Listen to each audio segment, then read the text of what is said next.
YouTube. You can find the YouTube with using my handle. It's at Realtor M DeLeon. On YouTube, I have other full-length video about different types of buyer education series. Take a look, check it out.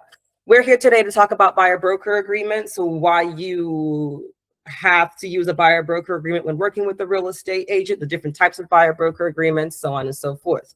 My name is Manasseh. I'm a real estate agent. I'm in Florida. I'm licensed with the state of Florida, and I'm with Realty One Group Next Generation. I was raised on hard work and follow through. And so it's pretty much ingrained into my character. As a real estate agent, I pride myself on being professional, on being detail oriented, and I use my skills, my network connection, and my industry expertise to work with you and help you to actualize your dreams. This is my why. His name is Tafari. He's 4 years old. He loves to read. I did this a couple months ago, this presentation, and so it says he loves Paw Patrol, but right now he's really into Spider-Man and Sonic the Hedgehog. And so my entire goal is to mold his beautiful brain with experiences that are going to build him up and make him well prepared for the world. And so that's why I do everything that I do in real estate. That's why I work so hard. Me, myself, I am knowledgeable. If you were here at the beginning of the live, you definitely got to see the market update that I did. I'm continuously studying market trends, different financing options, and local development. I do a lot of the heavy lifting upfront for you to help you make an informed decision. My goal is to give you information so that you can trust yourself in the decision that you're making. I believe in honest communication. I believe in honest communication both ways. So I'm always going to be honest with you, and I want you to always be 100% honest with me. That is the best way for our working relationship to work. I'm here to guide you. I'm here to listen and to keep you up to date with what is happening so that you feel empowered to make the best decisions for you. I want you to feel confident and supported. And I'm dedicated from our first interaction to the closing table, and even beyond the closing table, I'm committed to seeing it through. My dedication means I'm going to call when I say I'm going to call. I'm going to show up when I said I'm going to show up, and I'm not going to leave you hanging. My goal is to be your real estate advocate, to speak up on your behalf. I want to go the extra mile to make sure that your real estate experience is as smooth and rewarding as possible. Now we're here for the nitty gritty, what we're actually here for. If you've tried to tour a home in the last 2 years, you might have noticed that things are different. It was not always like this where you would call someone to go see a home and then they ask you to sign a piece of paper before you can even go see the home. Like, what am I signing? Why am I signing this? Before August 17th, 2024, things were different. You could just call up a real estate agent and say, I want to go see this house, and they would show you the house, no problem. But August 17th, 2027 was monumental for realtors, real estate industry in general. It was the day that they settled a lawsuit. There was a class action lawsuit brought against the National Association of Realtors, and that affected everyone that fell into that organization. That would be me. No one won the lawsuits. There wasn't a trial or anything like that. Nobody's guilty of anything. But what they did instead was that they settled. And so they basically agreed to squash the beef. And when they agreed to squash the beef, they agreed to implement some new rules for the real estate industry to protect buyers, consumers, everyone, everywhere, right? And so the implementation resulted in the buyer broker agreements being a requirement before a real estate agent can tour a home with you. Trust me, there's no real estate agent that wants to make you sign a piece of paper to go see the inside of a house. If we didn't have to do it, we wouldn't be doing it. But it is a nationwide requirement. This you can find on the NAR website that breaks down what the buyer broker agreement is and exactly why you would need to sign it for working with the real estate agent. What we're going to go into today are the actual different types of contracts, which are called buyer broker agreements. And so we just learned that as of August 17th, 2024, you will be asked to sign a written buyer agreement with the professional that you choose to work with. This question says, what is a written buyer agreement? What does it do? A written buyer agreement is an agreement between you as the buyer and your real estate professional, outlining what services your real estate professional is going to provide to you and what they're going to be paid for those services. Why are you being asked to sign the agreement? No, you don't have to sign the agreement. Let's start there. You don't have to sign the agreement, but why are you being asked to sign the agreement? You're being asked to sign the agreement because it became a nationwide requirement for many real estate professionals as part of the National Association of Realtors proposed settlement of litigation related to broker commissions. The requirement went into effect August 17th. So there are 3 types of agreement in Florida. They vary by level of commitment. The lowest level of commitment is the property pre-touring agreement. It's kind of even in the name, pre-touring agreements, like not even that serious. It's in a pre-stage.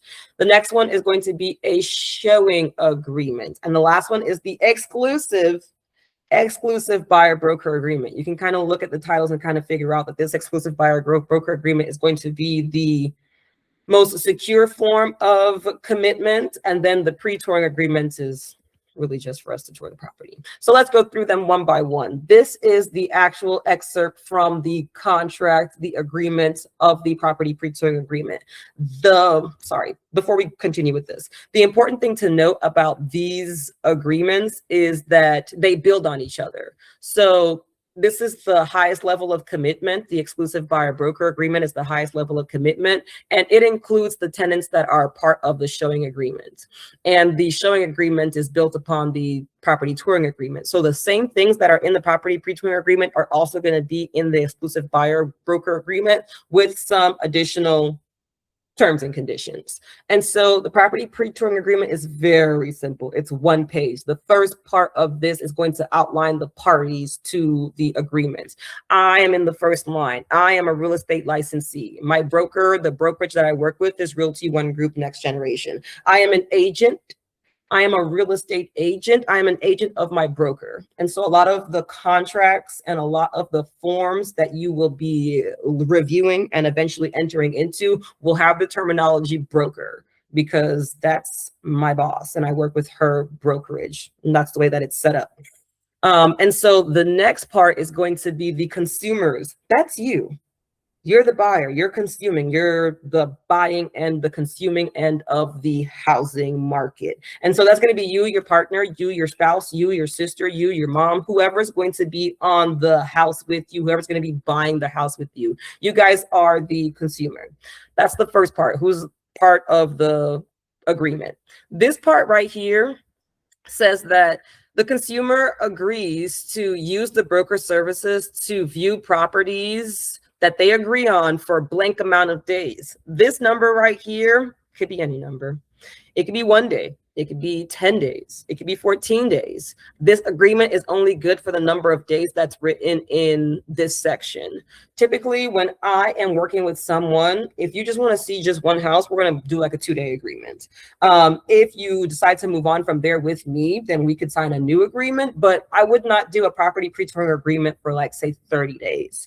I don't think it would make sense for me to show you properties for 30 days without a higher level of commitment, if that makes sense, right? So the property pre-touring agreement outlines very briefly broker compensation. What it says about broker compensation is that 2 things, 2 big things. Number 1, broker commission is negotiable. It's not set by law. There's nobody telling a real estate agent how much to charge for their services. Broker commissions is not set by law, and it's fully negotiable. The second thing is that you do not owe any compensation at this time. The property pre-touring agreement is saying, we're going to show you the house for a blank amount of days, and you don't owe any money for that.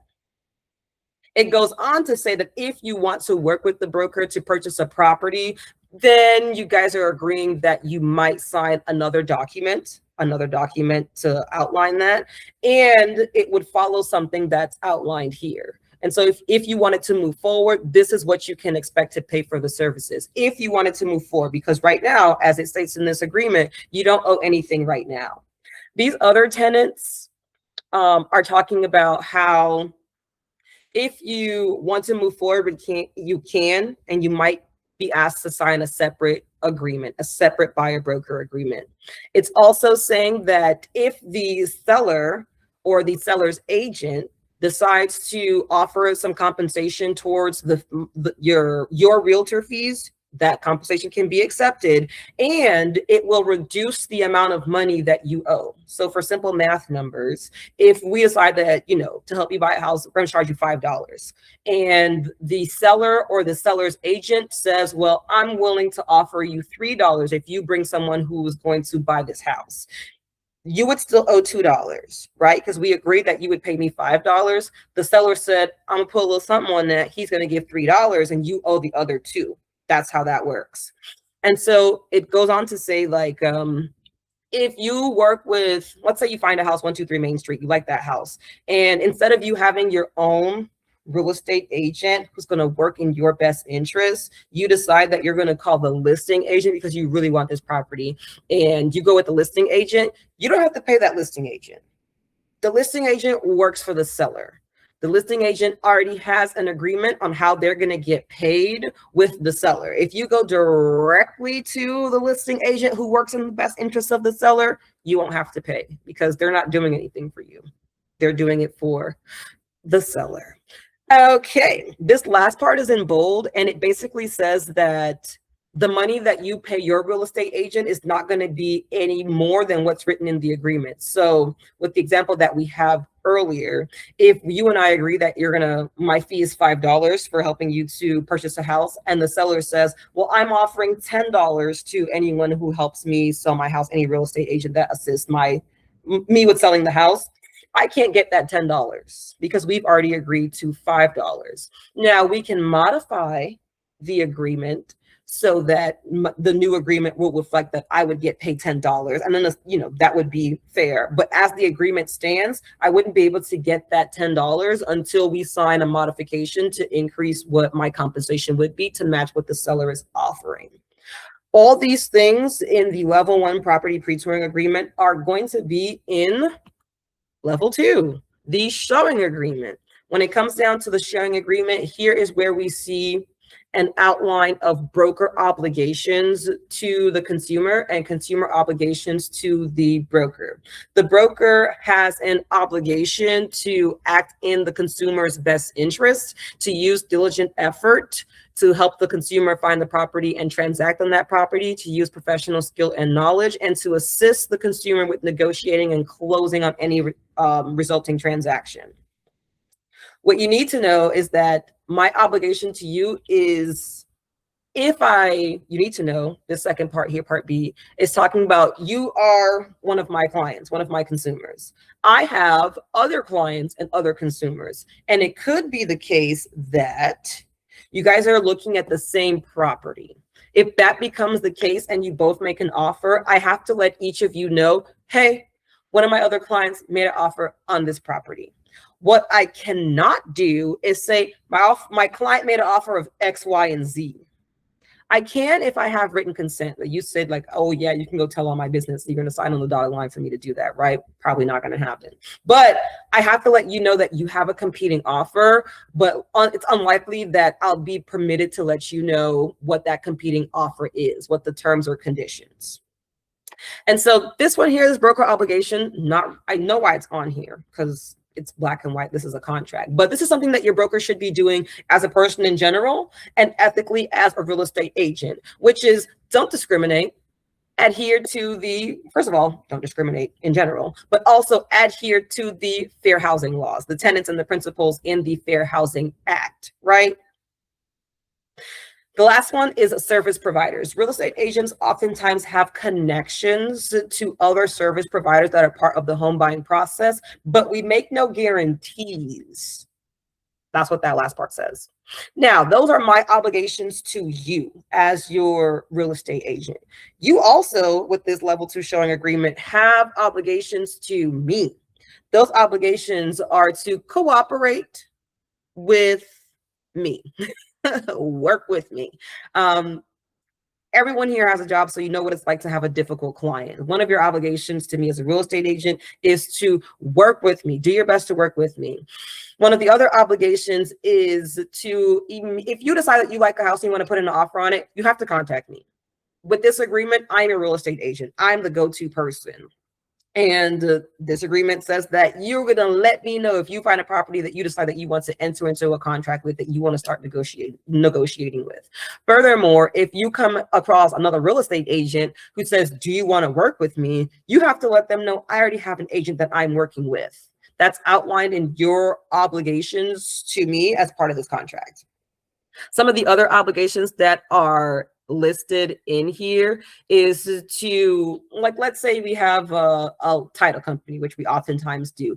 Your obligation is to provide those third parties accurate information as requested. They're going to request sometimes your bank account information. They're going to request sometimes some personal information, your birthday, you know, so you have to be accurate with that information, and you have to be forthcoming with that information. Some of the other, not like lesser or smaller, but some of the other obligations that you have is to make a good effort to perform according to the terms of the contract. And so you also need to realize that your real estate professional is good at real estate. Okay, they don't know about the taxes.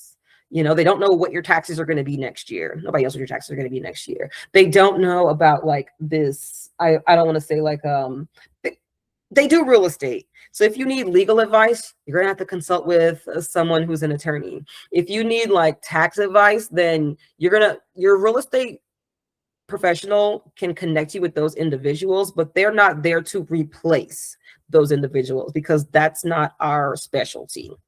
This is the level 2 showing agreement, and the showing agreement also, for the first time in these contracts, starts to outline what the compensation is going to be to the broker.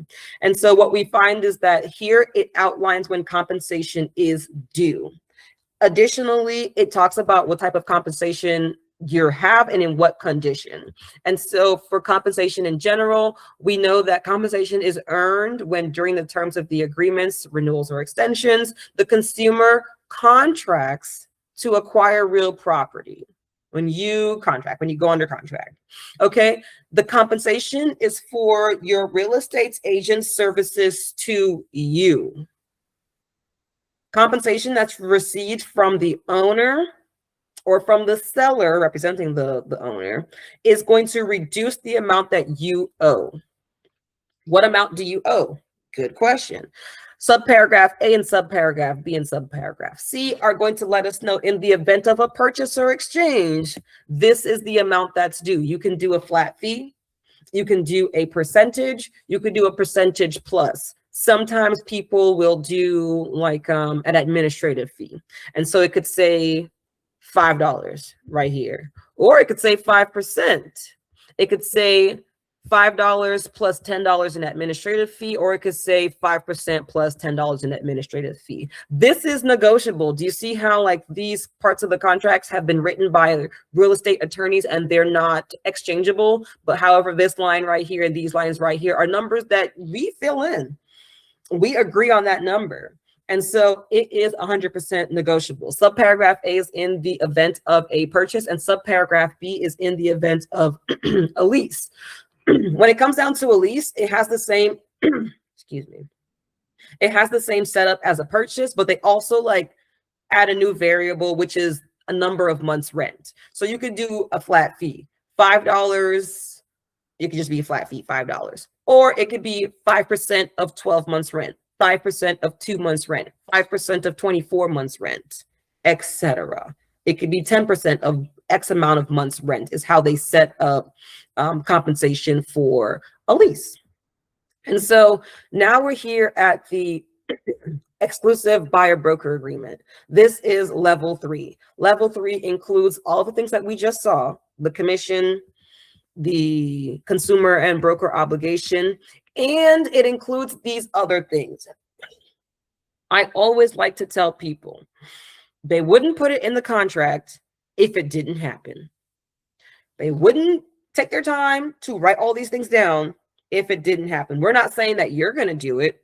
We're just saying that just somebody done it and they didn't like how it played out. So now it's in the contract. It's as simple as that. The protection period is one of those things. The protection period is what some people like to refer to as doubling back. Let's say for some unknown reason, we decide that we're going to do a 30-day contract, real short and sweet. We do a 30-day contract. On day 25, you find the perfect property. You find the perfect property on day 25, and you're thinking to yourself, well, I don't want to spend all my money. So I'm going to wait out this contract. I'm going to wait till next week. And then I'm going to go to the seller, and I'm going to go to the seller's agent, and I'm going to go and work directly with them. Cool. That happens. I'm saying to myself, oh, I don't know. Sorry, we couldn't do it in 30 days. I really thought you liked that property from before. Moving on. So you do that, or someone does that. And then the protection period is for the time period right after the terms of the contract ends. So if you wait that out, and then you go and you contract with the seller or the seller's broker after that, you could still owe your real estate agent that you worked with that showed you that property, you could still owe them a commission. Depending on what number is written into this protection period, if it's within that time period, you still owe your real estate agent a compensation for having you found that property. Although you waited out the contract, if it falls within this protection period, you still have to pay them, given the terms of the buyer broker agreement. The buyer broker agreement, the level 3 that we're looking at here, also introduces the conditional termination. The conditional termination is, first of all, you can stop working with your real estate agent at any point. If you're a seller, your contract has a conditional termination section. If you are a buyer, your contract has a conditional termination section. All you have to do is call your agent and say, hey, I don't think this is working out anymore. I would like to cancel. Just like the cable company, just like the internet company, you call, you say, I would like to cancel. You might have to go by the terms of this cancellation policy here, which states that there is a cancellation fee. Your agent can hold you to that cancellation fee. I normally will say, for example, we sign an agreement today. Tomorrow, something happens in your life and you're like, oh, somebody gave you a house instead of buying one. Oh, I don't need a house anymore because, my mom, she surprised me with a brand new house. Cool. Awesome. Love that for you. I would not hold you to this conditional termination fee because we didn't really look at any houses. I haven't really invested a whole lot of time. And it was like one day of our contract. But say, for example, like we've been looking for a house for, 10 months, 9 months. And it's not like you're not looking for a house anymore, but you're basically like, my cousin just became a real estate agent and I really would want to do this deal with her. Cool. Good luck, cousin. I'm going to get your card. Let's network. But I might be more willing to hold you to that conditional termination fee because at that point, 9-10 months in, we've invested time, gas, lots of other things too. We might even have written a couple different offers, etc. And so I might be more willing to hold you to that conditional termination at that time, right? And so also, it wasn't like there was anything wrong with my service. You just wanted to go with someone else. So like you had like super just cost of you're fired to fire me, right? You wanted to go with someone else and you're free to do so. But if I've already invested some time, I might be asking to recoup financially what I put in. And so this number in here, again, is going to be negotiable. And so, the dispute resolution. The dispute resolution, like I said, they wouldn't put it in there if it didn't already happen. And so this prevents in the event that for some reason things go horribly left. This is going to prevent us from suing each other. We're basically agreeing ahead of time that if things don't go quite according to the script, that we're not going to sue each other. What we're actually going to do is we're going to agree to first mediate the situation. We're going to mediate, which is different than filing a lawsuit, right? We're just going to talk it out. And so they have formal mediation where you can kind of go and formally mediate. You'll have a mediator there. If that doesn't work to kind of settle whatever's going on, then you have the option to arbitrate. Arbitrate is a little different than like an actual lawsuit in court because a lawsuit in court is one of those that Whoever wins doesn't pay any court fees. They don't pay for their attorney. They don't pay for using the court services. The loser of the court case, the lawsuit, is the person who pays for everybody's lawyer. They're the party that pays for the entire cost of the court proceedings. And arbitration, is not the same because each person pays for their own services. So they might split the cost of the court. You're going to pay for your attorney. I'm going to pay for my attorney. And they also equally split the fees that are associated with using the arbitrator or the administrative fees that come with arbitration. That's what that is.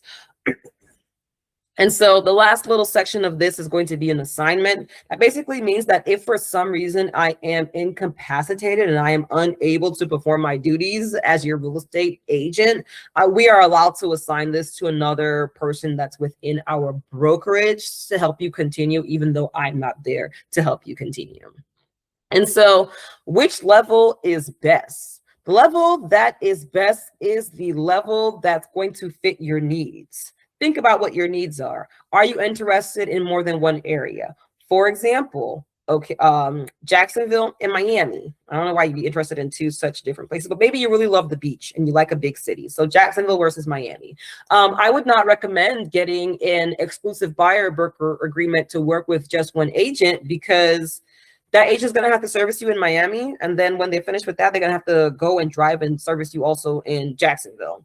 And so it might be better for you to do a property pre-touring agreement when you're in those cities. You might have a 1 or 2 go-to realtors. You can let them know the situation and you can say, well, you know, when we're here on these weekends, are you open to showing us some properties, showing us around the area? That's where you would do the property pre-touring agreement for the weekend that you're there. Are you looking for a long-term agent, or are you just kind of like traveling from out of town? You maybe want to see a house because you're thinking about it. If you're looking for something that's more long-term, then doing the exclusive buyer broker agreement means that you're going to get more access to that real estate agent. They're going to be more readily available for you.